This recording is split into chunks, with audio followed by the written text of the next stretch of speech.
The conversation around drag racing never stops. Yes, I understand the NHRA season for the Camping World Series might have wrapped up, but that doesn't mean we're wrapping up here on Between the Slicks. There is always someone to chat with in the world of drag racing. There is always some story to tell in the world of drag racing, and we do that right here on Between the Slicks. Welcome you watching on the Monday Morning Racer platforms of YouTube, Twitter, also Facebook, and welcome to you on competitionplus.com, in particular the Facebook page. As you are coming in, hit that like button for me, hit the share button, make sure you are subscribed to the Monday Morning Racer YouTube channel. Why? Well, great content such as the finals of 2022 for the Southeast Gassers Association, A-Gas. That full elimination video is already out. You can see the round by round action from Shady Side Dragway in Shelby, North Carolina, of the fastest cars on the property when the Southeast Gassers Association comes to town. Very excited tonight.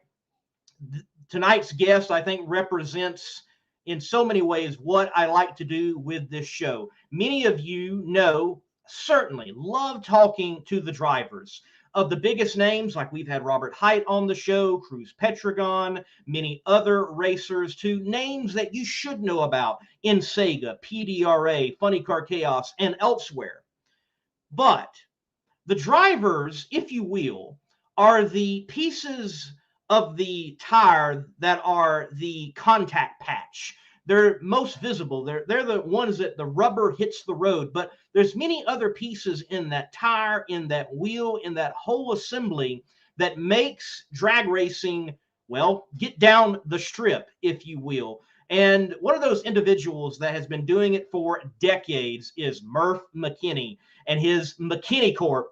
They have been getting the job done in drag racing for a long time and been a leader in the industry in chassis building and beyond. And speaking of beyond, they are doing far more than just building bad, fast race cars. And we're going to have him on shortly to chat with Murf McKinney on McKinney Corp, their expansion, what else they do, and just drag racing in general, and why we all enjoy it. So be sure to dive in those comment sections and let me know you're watching. Later on, we're going to get the drag racing news. We'll still have that tonight. There is still a lot of news in the world of drag racing to cover. We're even going to share where drag racing is still happening, because it seems like drag racing never ends and that there's no true off season anymore. People just go to Florida or Louisiana or Las Vegas and they still continue to race. And then we'll have the burn down segment, that opinionated piece, probably toward the end of the show. So hit the like button, hit that share button, invite a friend. Let's join in on the conversation on drag racing. And right after this break, Murf McKinney live on Between the Slicks. If you own a beautiful modern muscle car like this 1320 Challenger, I'm sure you don't want it stolen. Because the Challenger and many other modern vehicles have an easily accessible neutral release strap.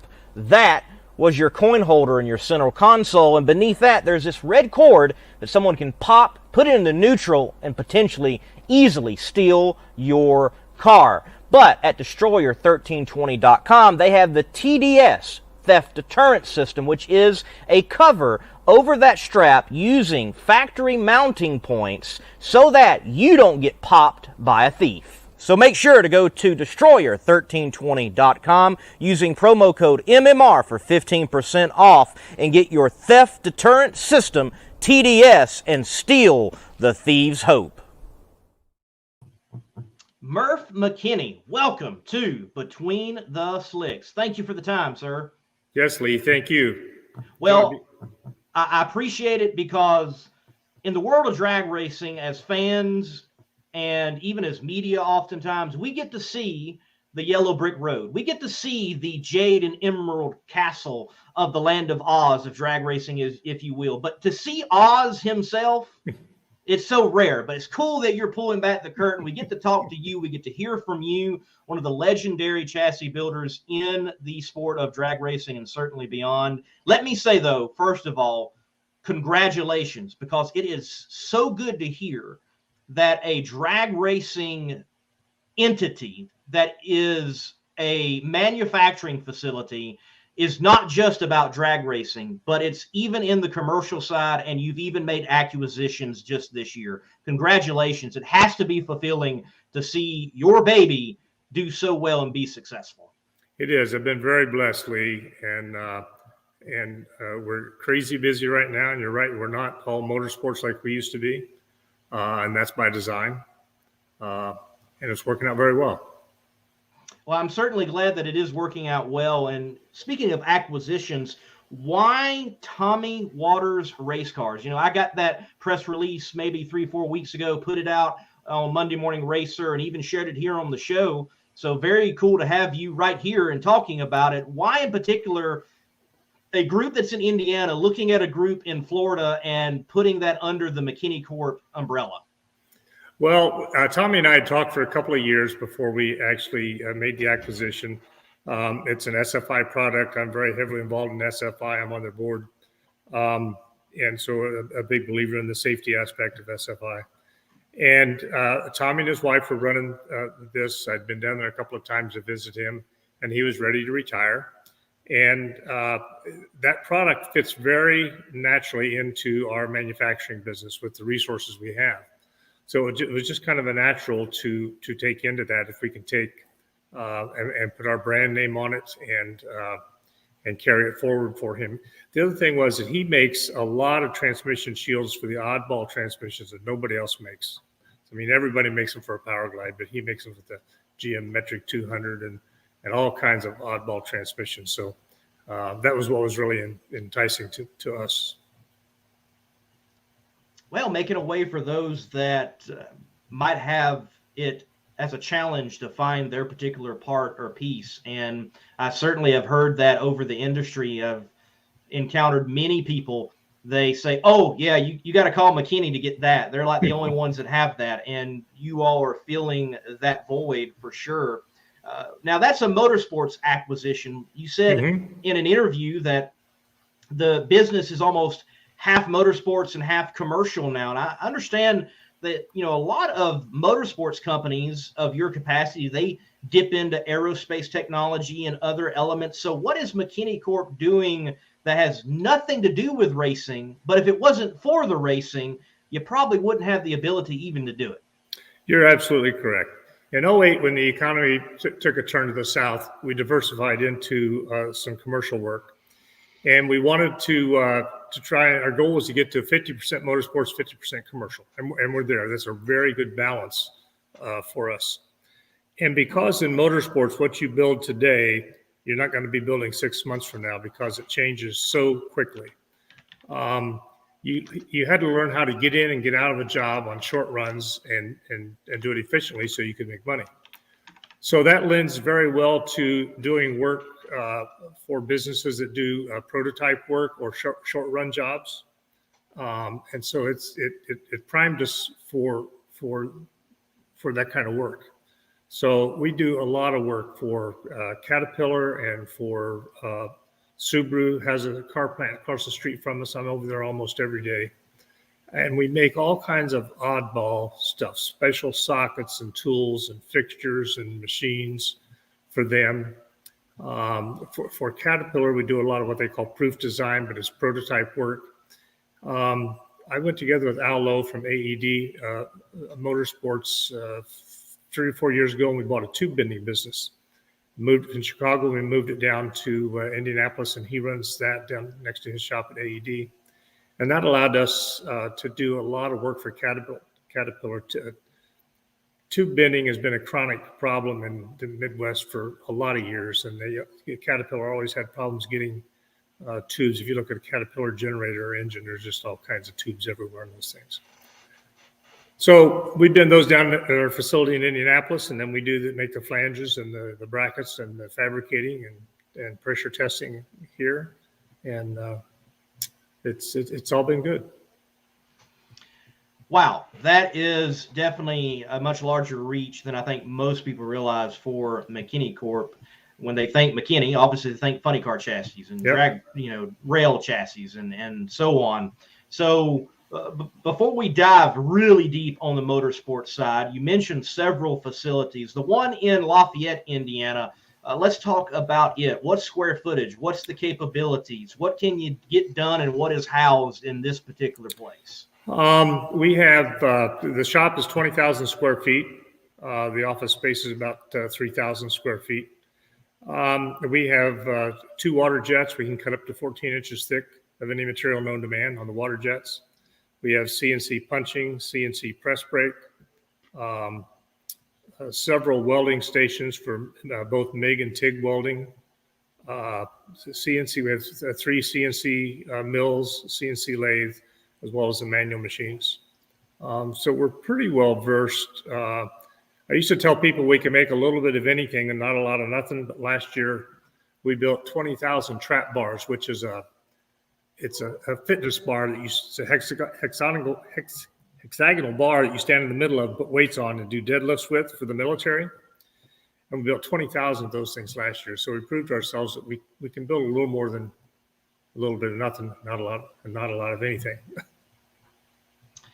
It's amazing what it takes to get 20,000 units of something out. I've worked in manufacturing. I've worked as a fabricator and a welder. And, I've added up the math. I'm thinking to myself, man, I just did 5,000 units of this particular product in 6 months. That's just what? Yeah, that's right. And everything that goes in to make a part, because everything comes as raw material. It's got to be cut. It's got to be tooled. And then it's got to be jigged and fixtured in the case of so many units like that being produced. And then someone's got to get their hands on it. Maybe it goes through a robot that you don't have to reprogram or something. There is so many variables to getting a part out, that especially so many units of like that, and it have the quality control and it be the same. And for you all to have that business, that's definitely a testament to your people. So talk to me about the people you got, because just like I said starting, people like you make drag racing possible. Drivers go out there and drive, but if it wasn't for you, they wouldn't have a car. And if it wasn't for the people you've got, McKinney Corp wouldn't be as well known and have such a great name that it does. And you obviously got to have good people. You're absolutely right. We've got people that have been with us over 30 years. And I've spent the last 20 years trying to get people to do business with us as a company, not with me. Our people, I would put them up against anyone in the world. Some of the best welders, the best engineers, best programmers. I mean, there's nothing that they can't do. And we have very little turnover in help. Very little turnover. We are an ISO 9000 shop, which we're very proud of. And I wanted to mention, we got another project we're doing right now. We're building autonomous. We're building solar-powered autonomous robots for the agriculture industry to spray fields that can run 24 hours a day, spraying herbicides, spot spraying herbicides on fields. And on those, we're right now geared up to do 1 set of booms a day, which it amazes me how we can even get that done. Man, I love hearing stories like that. You're Murf McKinney, race car chassis, legendary race cars. And here you are, you're building something for the agriculture industry that will impact everybody's table. That is it's phenomenal. I love that. And that's something that's so many times, racers are people who figure out problems. Yes. And if racers go outside of their field racing and are put to problem-solving tasks, I firmly believe that racers are going to figure out what needs to be done, and in a practical way. Absolutely. And that's what is still challenging for us, just like the motorsports and race cars are, because each job has its own individual challenges that either in design or manufacturing or every step along the way is a different challenge. Right, because you've got to stay up in the game. You cannot just keep building the chassis that you built in 1981 and expect it to be competitive. from what was coming out in 81 to that what is going to come out in 2023 are completely different animals. Yeah. A lot of times people will comment to me, everybody copies your stuff. Well, how do you deal with that? And I say, you know what? You got to stay ahead of them. You just have to innovate and make a better mousetrap. And if they can do it better than you can, then they deserve to have that business. So let me see. I went and robbed some photos. Sadly, I wish now I had robbed the photo of the agriculture piece. What is going on here? What is this? I don't know. It looks like a missile. What is that thing? I don't know what that is. But okay, we got a mystery, folks. We're going to go in the archives and figure out what this was. But let's break this down. Look at the fixture. Look at the jigging. This is obviously something that took a lot of engineering time and effort just to get it to the point where it can be loaded in a jig to be worked on. Yeah. And that's the caliber of stuff that you all can do, not just drag car. That's impressive. Yeah, that is correct. So, folks, McKinney Corp, they can do a lot more than just drag cars. Granted, though, those drag cars go near 340 miles per hour and carry people safely within those parameters in 1,000 foot and take the G's of load and unload. Drag Racing Central, one of the longtime watchers of the show, does ask, what area of drag racing is represented in your shop? So what type of cars mainly does McKinney Corp build? Right now, fuel funny cars, alcohol funny cars. We mount a lot of bodies for the funny cars. We don't do too many dragsters anymore. We used to do a lot of top fuel cars. Yeah, that's definitely changed over time. It seems like a lot more of the fuel cars have gone in-house. When did that begin to shift? When did that begin to change? That began to change after 2008. And quite frankly, we helped some of the guys get set up to do that in-house. And people say, are you nuts? Or, what are you doing that for? There's not a lot of money to be made in building a car. It's very difficult to make money in building a car. But all of them, every one of them, still buy parts from us. And our margins in parts is much greater than the whole car. And I can do it with less people. We had 35 employees at one time. And in 07 or 08, we were shipping 2.5 cars a week that winter. I mean, it was crazy, stupid. But we weren't making any money. We were throwing money after it just to get the job done. So concerning the parts, what type of parts are we talking about being sourced out to the shops? Oh, we make special steering arms and steering components. We make a lot of fuel tanks. We make fuel tanks for pro mods and pro stocks and top fuel cars and fuel funny cars and all kinds of cars. And oil tanks and overflow tanks. Motor plates, we supply almost everybody with motor plate material. We have a special steel that we use that is pretty durable.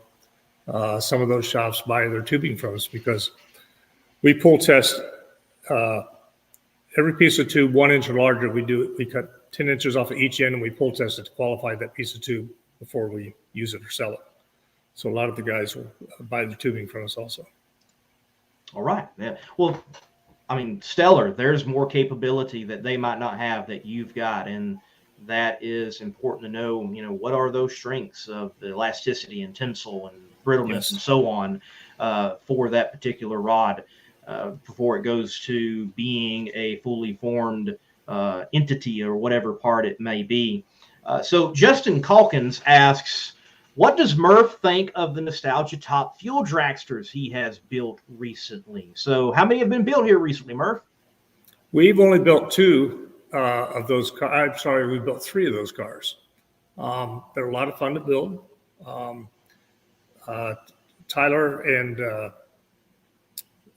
Hilton just bought the one that Bartone ran, and they won the series with it.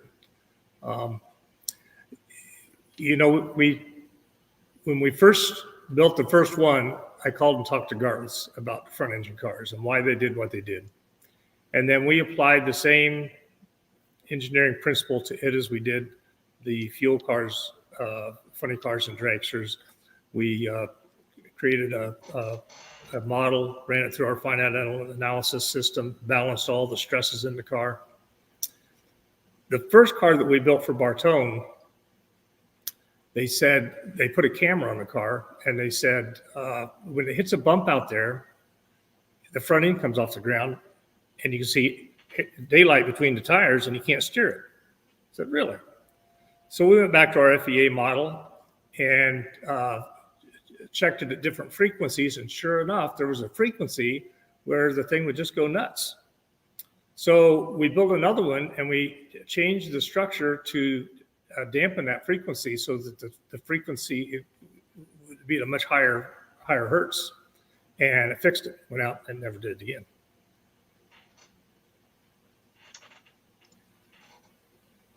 Okay. How did y'all figure that out? what, I mean, is that putting diagnostic material on a car during a run? I mean, is that bringing something back to the shop and like literally shaking it? I mean, what's going on? No, we've got software where we can simulate that. Really? Yeah.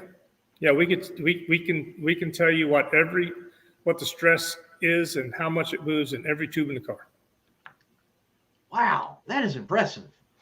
That a software could give you that. Yeah. Yeah. Man, very impressive. Very impressive. Well, continuing obviously the chassis talk. I mean, you're Murf McKinney.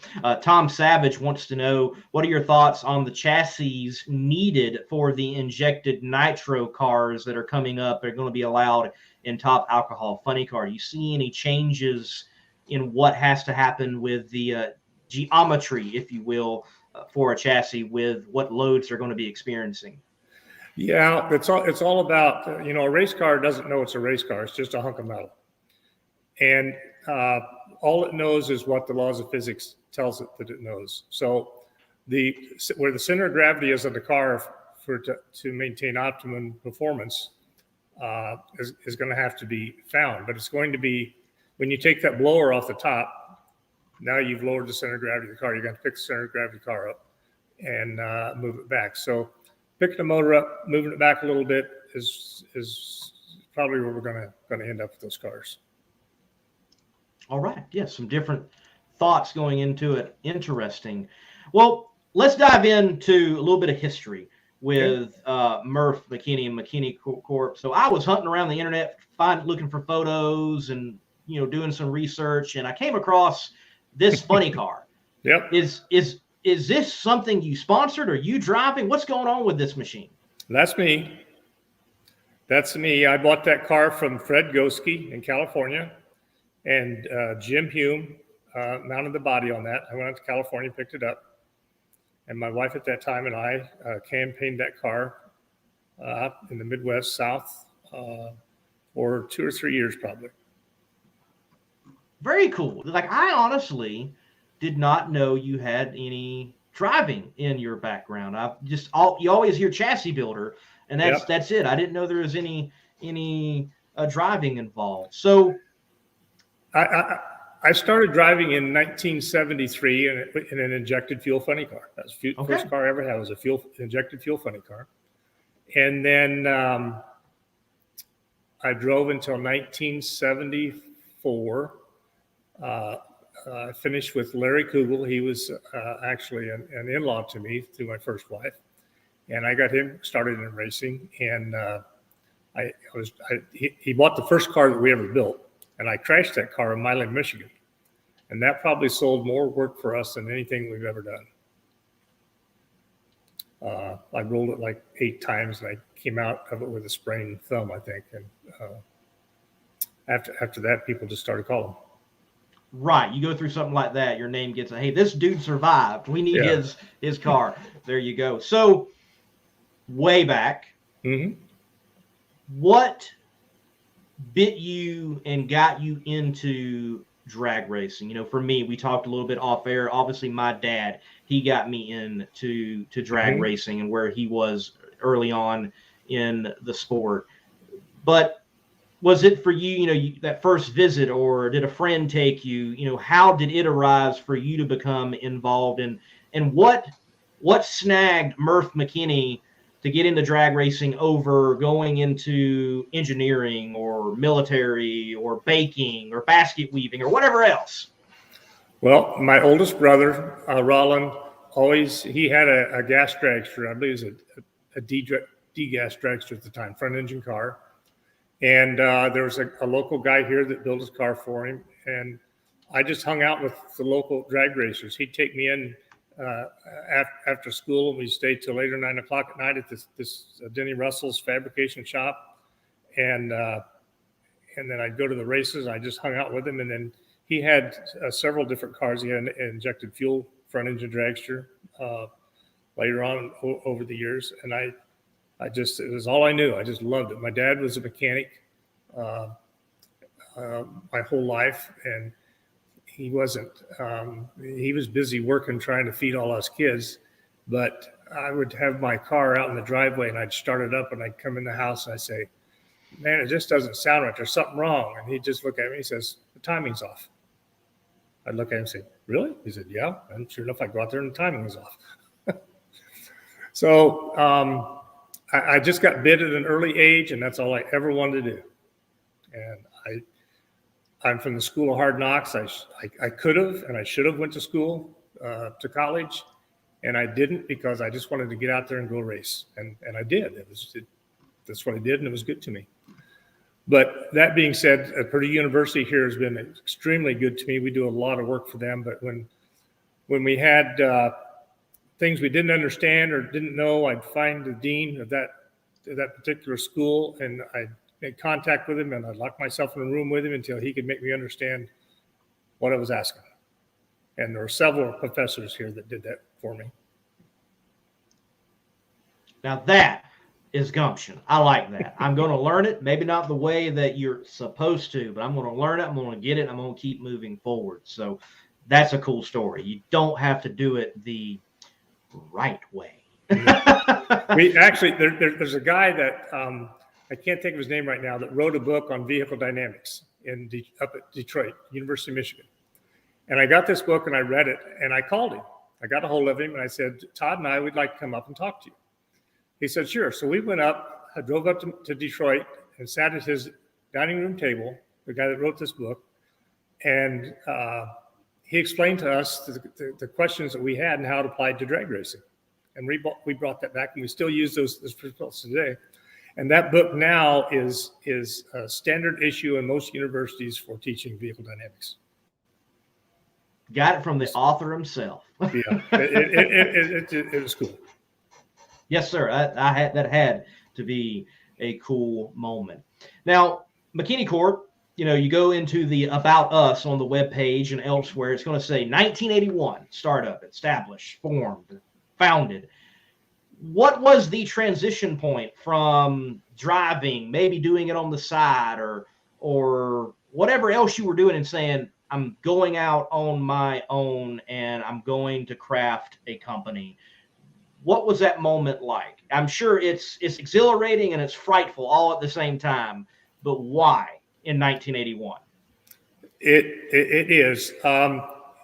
It was getting, this is going to sound silly, but back then it was getting too expensive, and I couldn't afford to keep up with all that was going on. So to stay in the industry, I got on the receiving end of the money instead of the paying end. And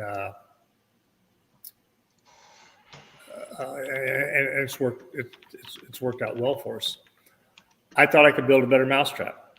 I had ideas that I thought we could do to make the car easier to work on and perform better, and we listened to the teams and the crew chiefs of what their issues and problems were, and tried to help solve those problems, and then just started to evolve from there. All right. I want to do some geeking out for a little bit, because I've got a background in welding. I went to a technical school and got a concentration in applied science, blah, blah, blah, blah. And I actually was a welding instructor for a little while at high school, and my alma mater as an adjunct professor. And, I've touched aluminum, stainless steel, carbon, TIG, MIG, a little bit of everything. when you in 1981 you start your company, what type of metals were you working with? What type of filler metal was going into those joints, and how were you all preparing, and was backing gas being used, and all those type of things? And then bring us up to today and what it takes to build a fuel funny car. Well, we're still using the same filler rod today that we started with. That's an ERS 80, ERS 70 SD2. Luckily, here in Indiana, there was enough racing stuff going on down in Indianapolis and stuff that we had access to some pretty good information for that kind of stuff. We only back purged on titanium stuff and some stainless stuff. It wasn't until later that we learned and understood what the decarb layer was on the outsides of the tubing. So there's I can't say that there has been some changes, but most of it has been through education of what we're doing and how we're using it. We got to remember that when we build a race car, you don't have, you're designing right to the very edge. If it doesn't serve a purpose, it's not going to be on the car. So the other thing about in drag racing, we don't have any suspension, so there's no buffer for any of those loads. It's the car, the chassis is the spring rate. The tire and the chassis is the spring rate of the car. You don't have shocks on all four corners to help adjust that out. So that's why we found that you could build two identical cars, one right after the other, and they wouldn't work the same. And why is that? The reason for that is that the spec for 4130 says that once they draw it to a tensile of 90,000 psi, it's good to go. It could be 90, it could be 110, it could be 130. So if you build one car out of 90,000 tensile material and another car out of 130,000 tensile material, they're not going to work the same. So we spent a lot of time sorting through that and trying to build cars consistently so that one would react the same as the one previous to that. That has always fascinated me, how something can come off the same jig as another unit and it be reactatory in a different way. Yep.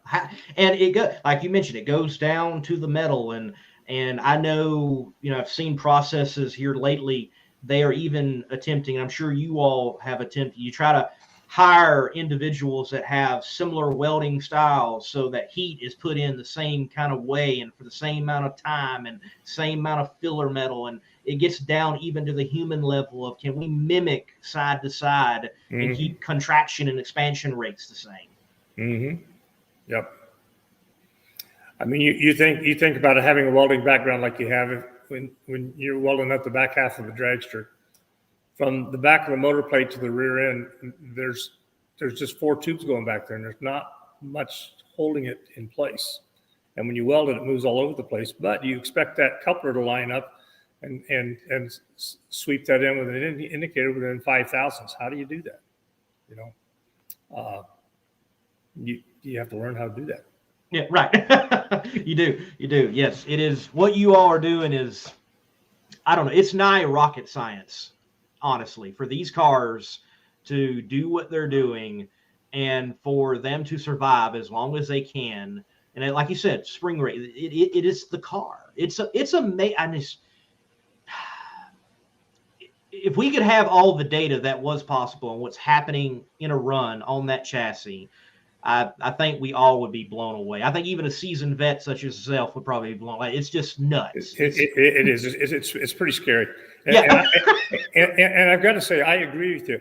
What the industry has evolved through over the years to get a top fuel car to live the way it lives is amazing. I mean, it's all the little ways that you cheat or help or make things better to defy the laws of physics that are taking place in that car, it is simply amazing. Yes, sir. Well, I know I'm running out of time with you, but I definitely want to take the opportunity and talk a little bit, if we may, on the dark side of things. So you build these things, but obviously in racing, things are going to go wrong, or as I like to say, racing will prove that the freak occurrence is not that freaky or rare. It's going to happen. Yep. And over the time that you have been building race cars, I'm sure it has been a continual chase to stay ahead of the big bad moment that could be out there. And walk us through, if you will, some of the eras of the blowover periods and now the breakup periods that we've seen, and how, as a chassis builder in your industry, not just you and beyond, how people have tried to counteract and make a safe race car for those that are going out there and putting their life on the line to, frankly, entertain us. Yeah. Well, quite frankly, Eric Medlin's incident, there was so much that came out of his incident that has learned to make cars safer today than what they were then. So much more.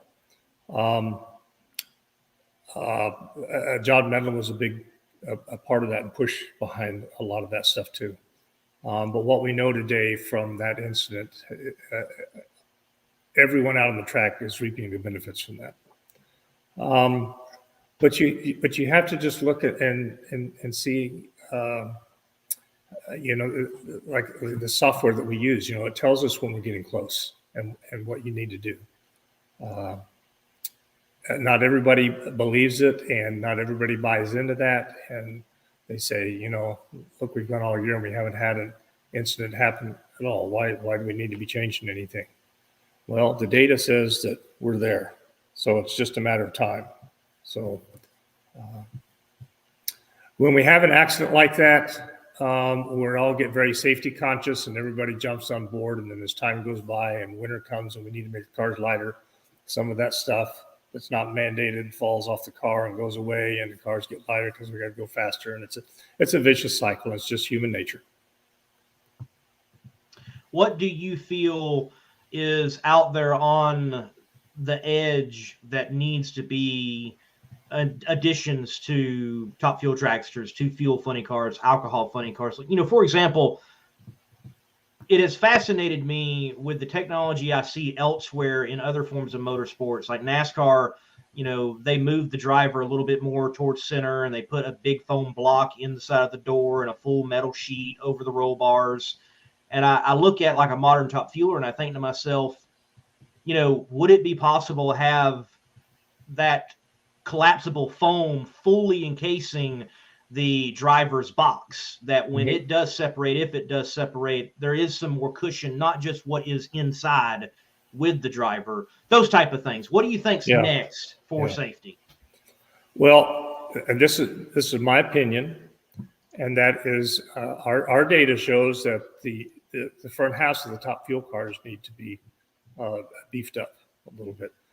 On a normal day when everything's fine, they're fine. But would you have an outside influence such as a hard steering input or a severe bump on a racetrack or something else that creates another event outside of a normal run? Our data shows they're not strong enough, which is why we have cars that break in half, which hasn't happened. Did not happen this year, thank the Lord. So that in my opinion needs to be addressed. A lot of the teams have taken it upon themselves to do some of the stuff in the driver's compartment with giving them additional padding so that when they're in an incident, their feet aren't beat up by the pedals in the car and stuff. So I commend them for that. But the roll cage padding we have today, which is a result of Eric Medlin's incident, is huge improvement to what we ever had before.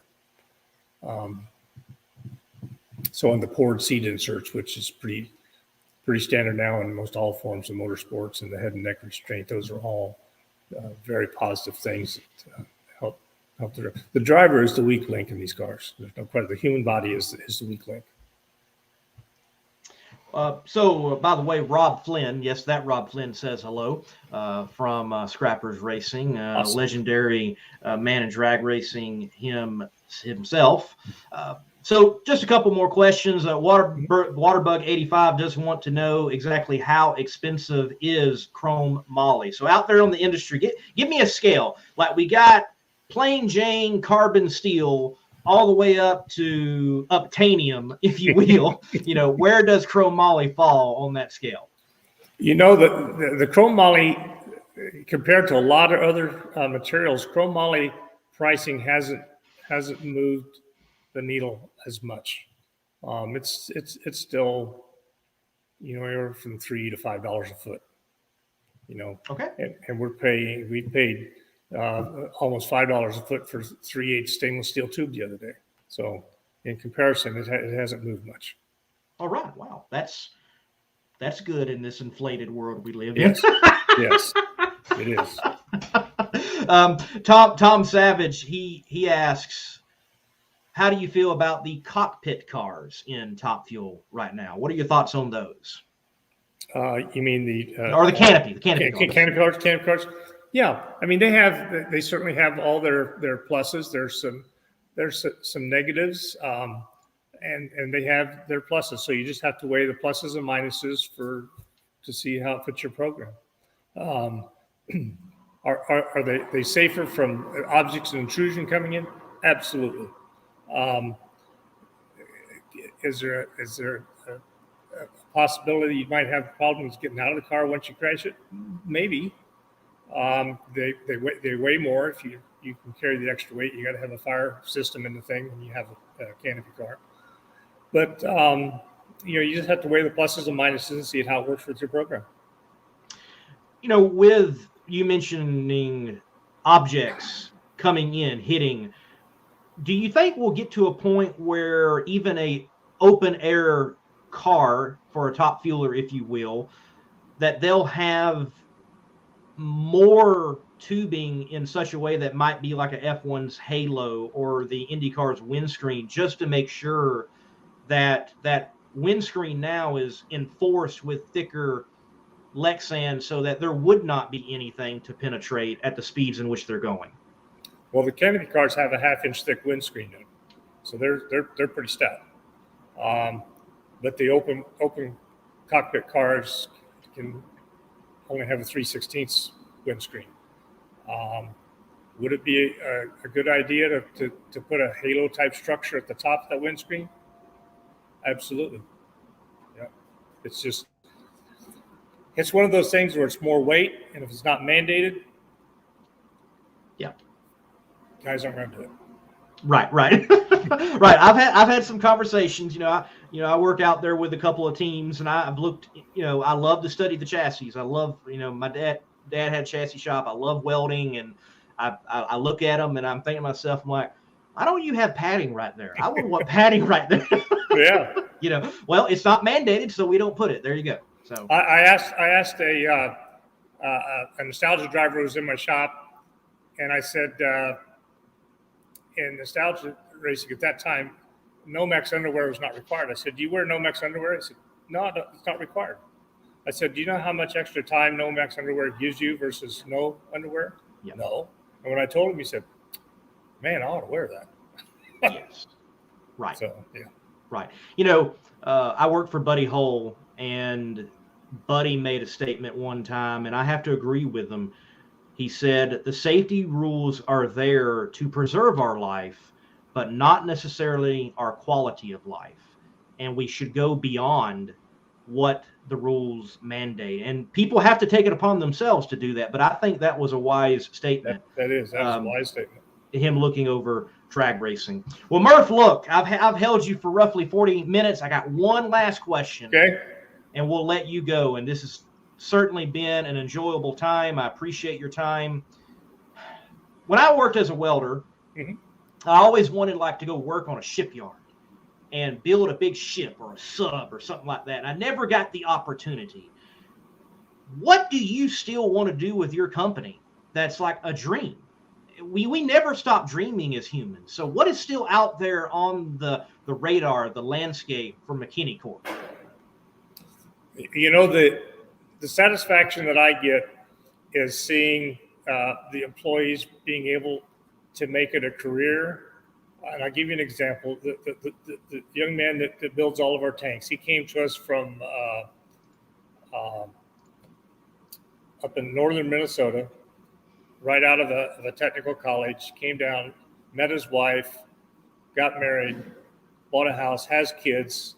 And you know, the fact that they can use their job at McKinney Corp as their career to get out of life what they want out of life. That's where my enjoyment comes from. So as long as we can continue to do that, we can keep work moving through the shop so that everybody can still take a paycheck and enjoy their lives that they need to with their families. That's what it's about. I like that about the people. Yeah. Well, I appreciate you coming on and sharing with us your time, your expertise, and about your life. And keep it going, man. Anything else you need to share with us before we let you go? I appreciate you having me on. I've enjoyed it. All right. Thank you, Mr. McKinney. Have a good night. You too. Bye. All right, folks, don't you go away. There's still more here at Between the Slicks. We're going to take a break and then dive into drag racing news after this break. Power-Built Tools exemplifies innovation in the tool industry. From hand tools, power tools, and even tool storage. Check out powerbuilt.com for Power-Built Tools. And remember, use promo code MMR15 for 15% off at purchase.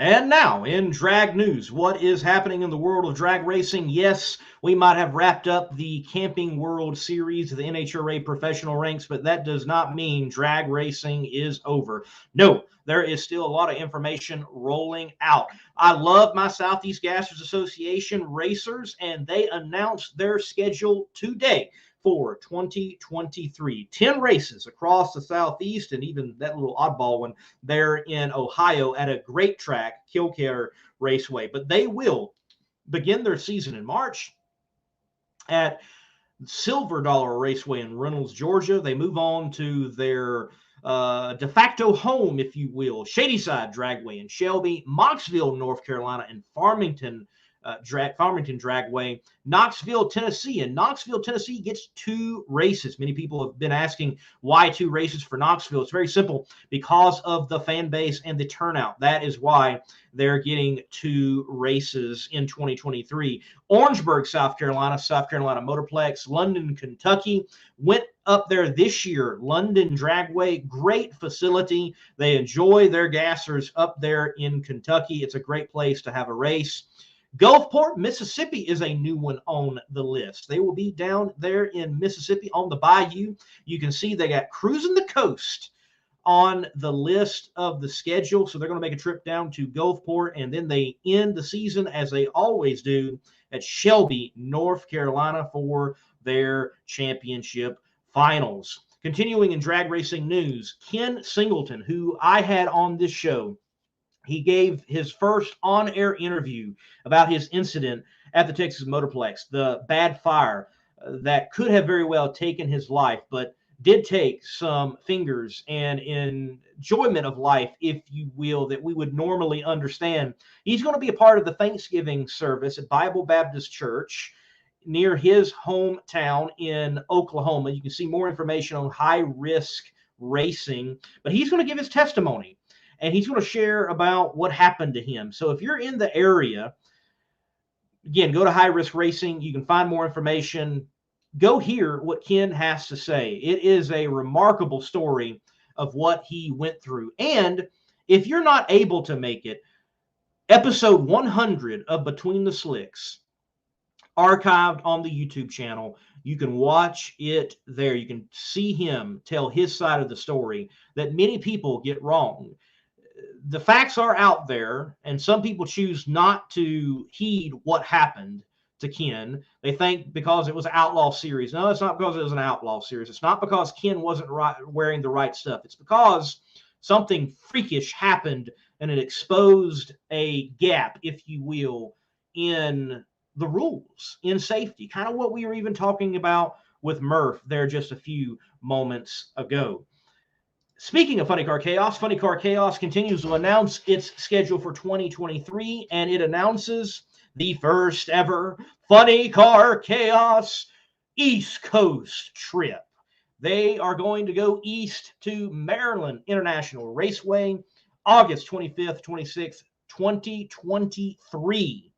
And this is a 5-year partnership where Maryland International Raceway will be the exclusive East Coast hosting facility for Funny Car Chaos.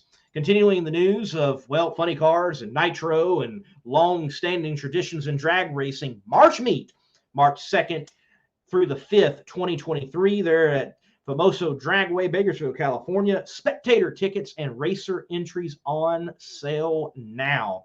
So if you want to catch out one of the great events in drag racing, definitely that is March Meet. Spectator tickets and racer entries are on sale. Hey, you might remember I've been saying there is racing happening even this weekend, and I would love for you to put in the comment section what is happening near you, if anything, so we all know where that drag racing is going on. But speaking of Famoso, bracket racing, who knew that happened at the hosting track of the last race for the Heritage Series and the March Meet? Yes, the West Coast Classic bracket race, actually 8th mile, how dare they, will be happening this weekend. And down there for the Cajun Classic at No Problem Raceway, they of the South Central Division, they will be racing. A lot of great things happening there. They're making this program even bigger and better. Jet cars are going to be there, and they've got a Hemi shootout, as they're calling it. It is going to be a fun time down on the Bayou in Cajun land at No Problem Raceway in Louisiana. Some news, big news, was announced today concerning the World Series of Pro Mod that will be happening March 3rd through 5th, 2023, where $100,000 are going to be on the line for the drivers of those bad, fast, modified door slammers that we love as Pro Mod.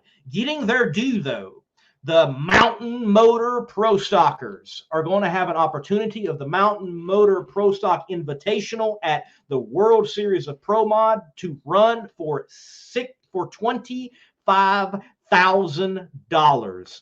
That certainly has to be one of the biggest payouts for Mountain Motor Pro Stock in years, if not ever, for a single race. They will also be running the same distance as the Pro Mods, and it will be a 16 invited field, 16 car invited field to that race. Let's see, very quickly, I'll go to the comments. Tom Savage going to be at PRI, Lee? Yes, I do plan on being at PRI, and I'll just mention in drag racing news that me being at PRI, plan on going live every day, probably in the middle of the day in the morning, late morning, middle of the day, and have several between the slicks, effectively 3 between the slicks, still trying to line up guests. We'll probably have Kobe Welch, the winner in Southeast Gassers Association B Gas. He's a champion.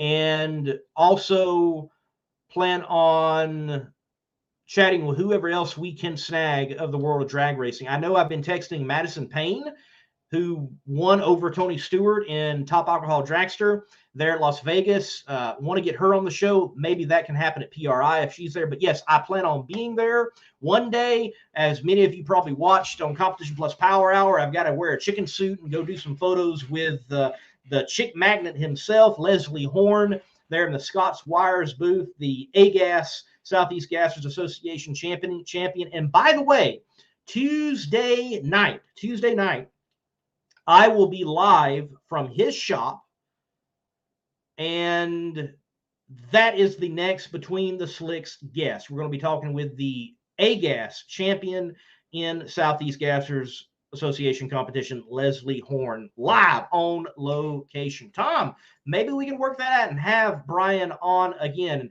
I would love one of those days. Maybe it just be someone they pop in for 5-10 minutes and then they leave and someone else comes in and we just have a pop in, pop out type scenario at PRI. That would be very cool. But yes, I will be there. I will be at PRI. Continuing in drag racing news, Lucas Oil has extended for 3 more years their sponsorship of the Sportsman Ranks. The Lucas Oil Drag Racing Series will continue for 3 more years. Moving forward in drag racing news, in particular with the NHRA, Mike Neff, it's been made official that he is going to be tuning for Tony Schumacher next year and for the foreseeable future.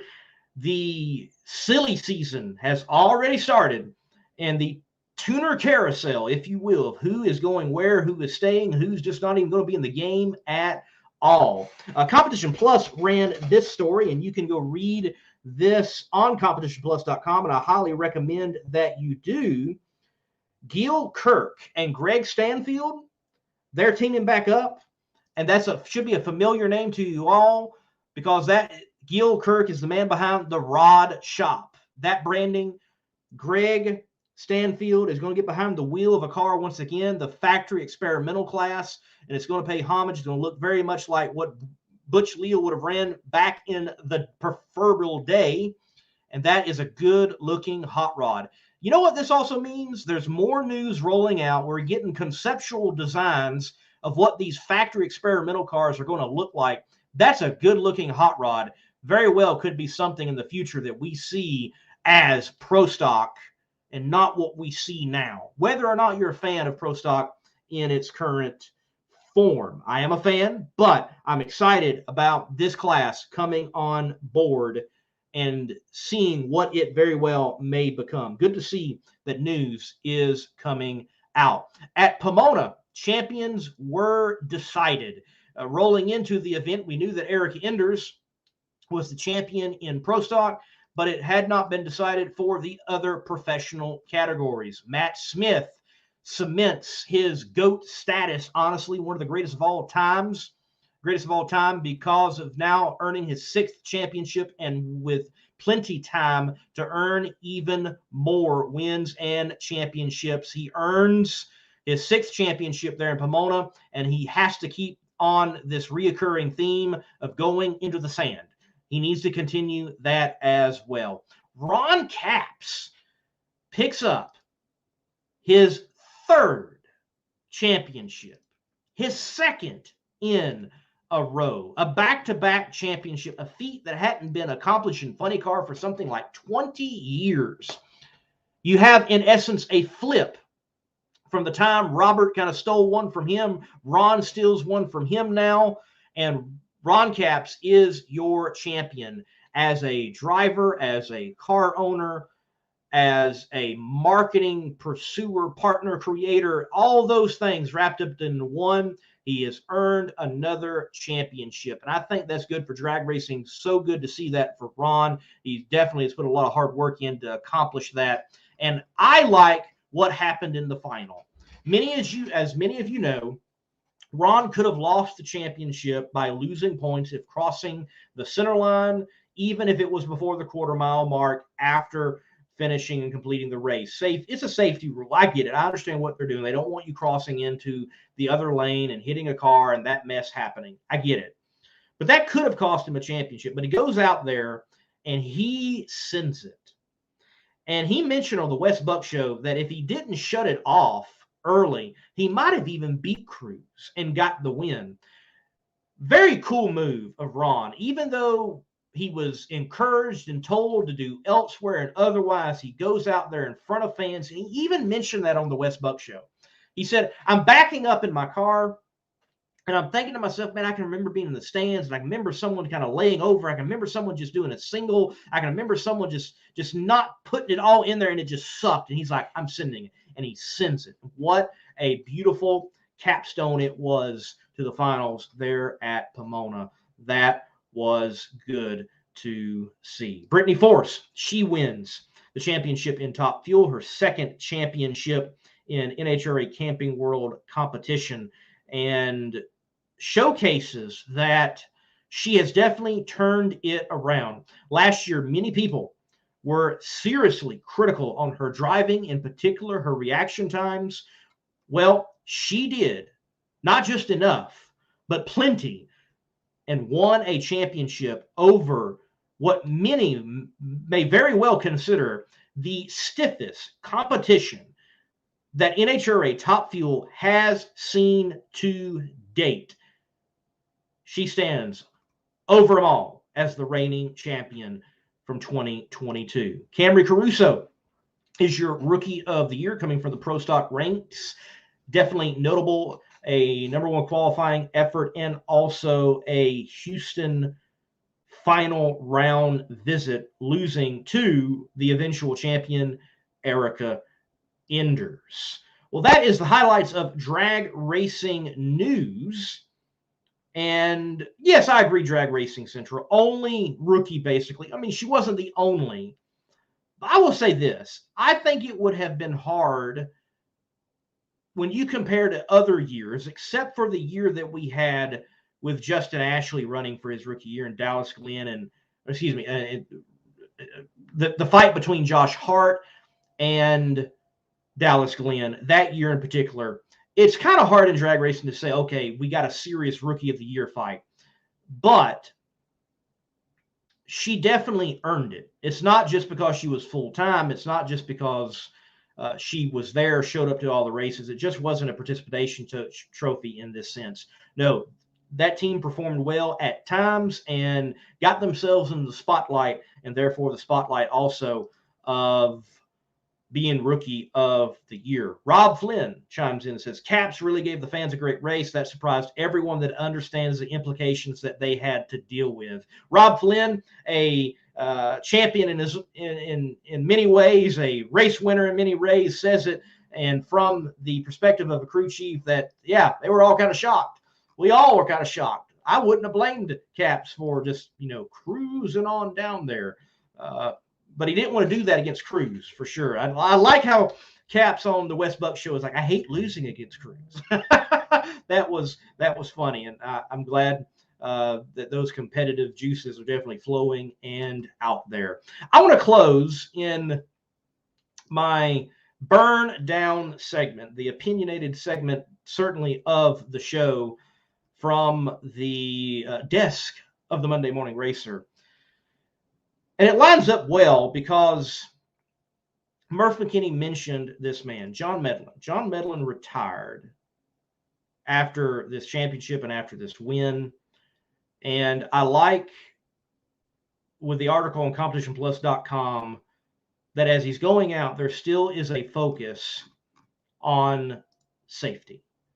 With what happened to his son, Eric, the Eric Medlin project that was created, and the strives to still make these cars safer for the people that are in them.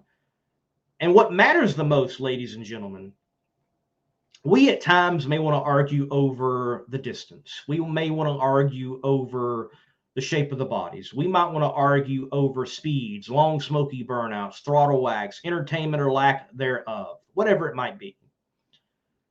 But at the end of the day, let's make sure that we remember there's a human in that car. And what is most precious is, in fact, not our entertainment, but their lives. And they are entertaining us in a dangerous manner that can and will rear its ugly head in the most sorrowful of ways. And I appreciate John Medlin, even though retiring, even though stepping away from the sport, maybe in a tuning capacity, really put the focus in an article there with competitionplus.com that, hey, we still have a job to do to make sure, in essence, what happened to my son doesn't happen to anyone else. Let us enjoy drag racing, ladies and gentlemen, but never let us forget that exceptional men and women get in those racing machines, put their lives on the line, to entertain us. We'll go to the comment section very quickly before we close out the show. Tommy, I don't have those championships listed on here. You can find that information on Facebook, though. It's out there, and definitely want to talk to those sportsman champions. Want to give them their time on the show in particular. That's something I hope to do over the off season. So don't think that there being no mentioning of the sportsmen, that they will not be mentioned. I hope that we get those individuals such as, not necessarily champion, but as I mentioned earlier, a Madison Payne on to talk about her win. I'd love to have Taylor Vetter on to talk about her win. And also I talk elsewhere, like the Southeast Gassers Association, with people who don't even make it in the National Dragster and elsewhere. So, hey, if you have any contacts to those champions, let me know. Would love to chat with them, from Funny Car to the top alcohol dragster ranks. You know, Jasmine Salinas won a regional championship, and would be cool to talk to her right here on Between the Slicks. And no telling who we're going to talk to at PRI. Rob Flynn, John Medlin, is one of the finest people in this world. I've been privileged to spend time with him. And I don't know John personally, but Rob, I have not heard any other statements other than this one you just made, that he is a fine individual and one of the nicest people and finest people that you can interact with.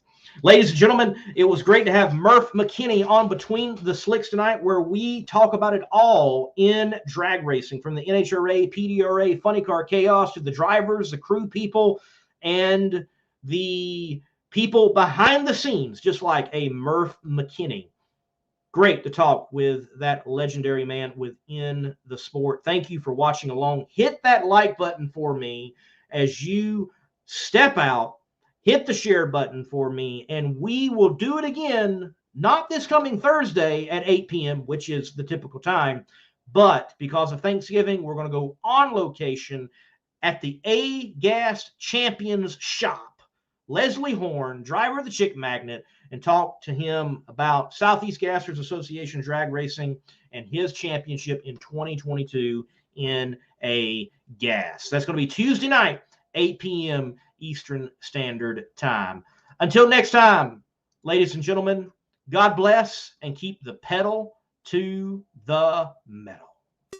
The drag racing life and the RV life seem to go hand in hand like nitromethane and superchargers. And when you are traveling through the Lone Star State and you're needing work done on your RV, well, DFW RV Center is your star to contact.